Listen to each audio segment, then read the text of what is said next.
Hey Wildcats, it's Mr. Motley. I am welcoming you to the principal's office. For a lot of you, hopefully this is the first time. Some of you have been in here before, and that's okay. This year, in thinking about how to make sure we set ourselves up to have an amazing school year, it dawned on me that there's things I say in here that, believe it or not, are important.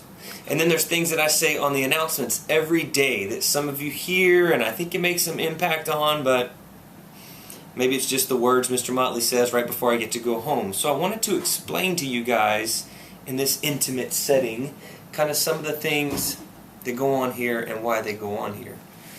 The first thing that I want to talk to you all about is conflict resolution, and if you don't know what that means, it's really a big way of saying preventing fights, because I don't like fights. I'd much rather work with you to work things out than to work with you on sorting out the mess after we've just had a physical altercation, which is bad for you, bad for your friend or enemy that you just fought with, bad for the teachers. It's basically bad for our school, not something that we ever want to condone or support. So I want you all to know that the assistant principals and myself, we get it. We understand what it means to be a kid.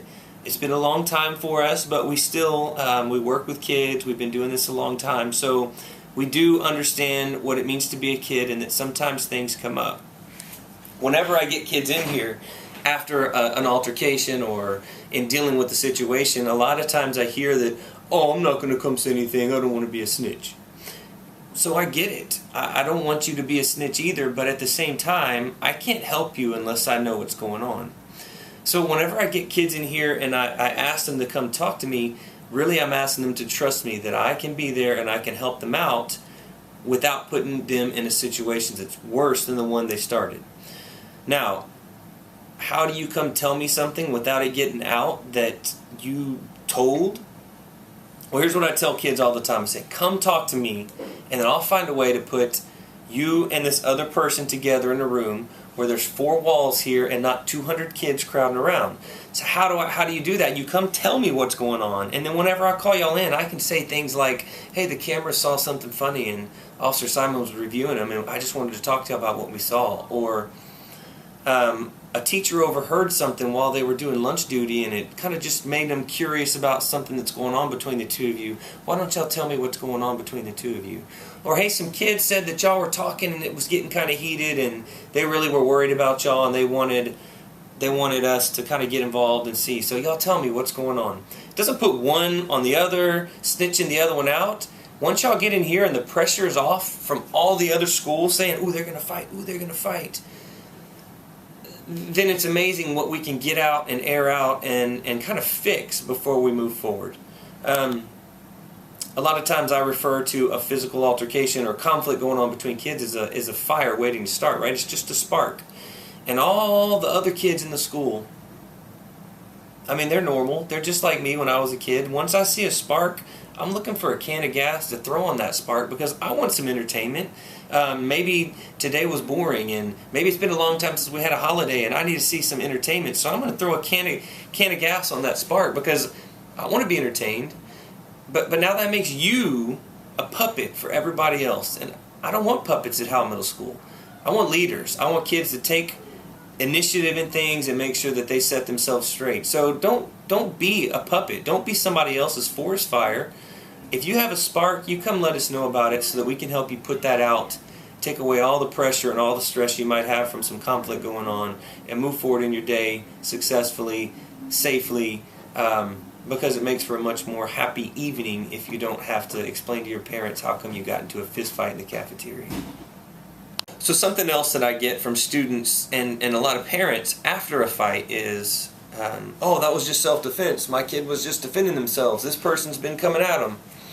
And sometimes that's true, but it is a very, very thin line between what all that means. And usually it's not the case because, see, it takes 2 people.